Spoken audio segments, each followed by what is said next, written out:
मेरे सभी माताएं, बहनें, बड़े बुजुर्ग जो आज यहाँ इतनी बड़ी संख्या में मौजूद हुए हैं, आप सभी का मैं तहे दिल से धन्यवाद व शुक्रिया अदा करना चाहता हूं।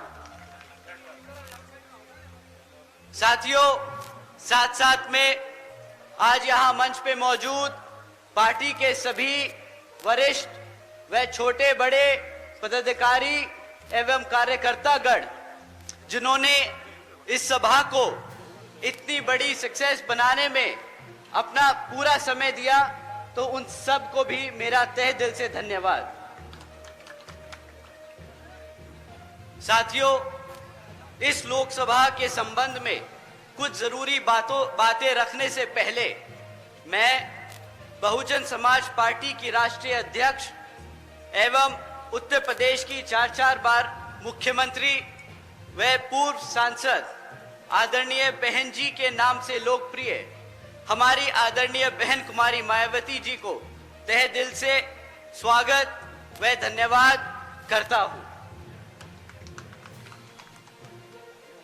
जिन्होंने अपना पूरा जीवन बामसेफ, DS4 व BSP के जन्मदाता एवं संस्थापक मान्यवर साहब श्री कांशीराम जी के बताए हुए रास्ते पर चलकर परम पूज्य बाबा साहब डॉक्टर भीमराव अंबेडकर जी के मानवतावादी व आत्मसम्मान एवं स्वाभिमान के मूवमेंट के लिए अपना पूरा जीवन त्याग कर इस मिशन, मूवमेंट और पार्टी को नई ऊर्जा देने का जो काम किया तथा उत्तर प्रदेश जैसे विशाल व महत्वपूर्ण राज्य में 4 बार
और महसूस किया है कि हमारे भोले भाले कार्यकर्ता को ये अफवाह फैलाते हैं, उनके बीच में ये अफवाह फैलाते हैं कि जी हाथी इसलिए नहीं चल पा रहा पिछले कुछ सालों से क्योंकि वो किताब के बोझ से दब चुका है।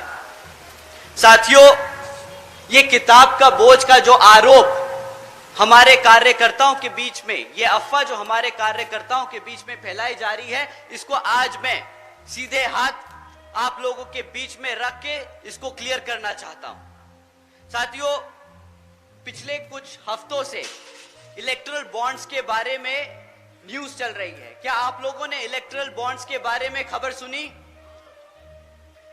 आप लोगों ने खबर सुनी? अगर जिसने नहीं सुनी, आज मैं कुछ इंपॉर्टेंट पॉइंट्स उसके बारे में आपके सामने रखता हूं। ये हमारे किताब के जो अफवाह फैलाने वाले विपक्षी लोग हैं उनके लिए। साथियों, पिछले 6 साल में 25 राजनीतिक दलों ने तकरीबन 16,500 करोड़ रुपए बड़े बड़े धरना सेठों की कंपनियों से इलेक्टोरल बॉन्ड यानी चंदे के रूप में लिया। साथियों, इन 25 राजनीतिक दलों में बीजेपी से लेके समाजवादी पार्टी तक सबका नाम है, सिवाय एक के। क्या आप जानते हैं किस पार्टी का नाम इलेक्टोरल बॉन्ड्स के चिट्ठे में नहीं आया? साथियों, आपकी बीएसपी सही कहा। एक बार जोर से बोलिए कि कार्यकर्ता यहां पर अपने तन मन और धन से इस पार्टी को चलाता है, ना कि किसी धरना सेठ के पैसों से। बीएसपी केवल यहां उत्तर प्रदेश में ही नहीं बल्कि पूरे देश में बड़े बड़े पूंजीपतियों व धरना सेठों के धन बल से नहीं बल्कि अपने समर्थकों कार्यकर्ताओं के तन मन धन से हमेशा से अपने चुनाव लड़ते आई है और आगे भी अपने कार्यकर्ताओं के समर्थनों के धन से ही अपना चुनाव लड़ती आएगी। साथियों, इन पूंजीवादी पार्टियों के हथकंडे जो किस तरह से हमारी पार्टी को तोड़ने के लिए लगाए गए हैं, इस पे हम आगे जाके थोड़ा सा और बात करेंगे। परंतु अब लोकसभा आम चुनाव में ये पार्टियां फिर आपके बीच में आके आपसे झूठे मूठे वादे करेंगी। झूठे मूठे क्या, मीठे मीठे वादे करेंगी। आपको बताएंगी कि किस तरह वो आपके लिए सीटें आरक्षित करेंगी, किस तरह आपको मुफ्त में राशन देगी। परंतु इस बारी पहले आप उनसे पूछिएगा कि भाई जब पिछले 10 साल से तुम सत्ता में आसीन हो तो उसका जरा रिपोर्ट कार्ड हमें दे दो, उसके बाद हम तुम्हें बताएंगे कि वोट देना है कि नहीं।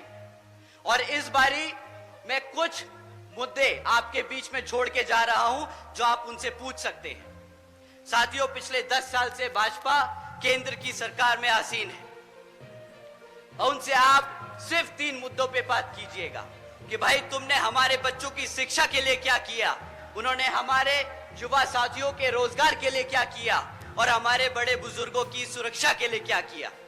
साथियों, मैं ये कुछ पॉइंट्स आप पे छोड़ के जा रहा हूं जो आप उनसे जरूर सवाल कीजिएगा।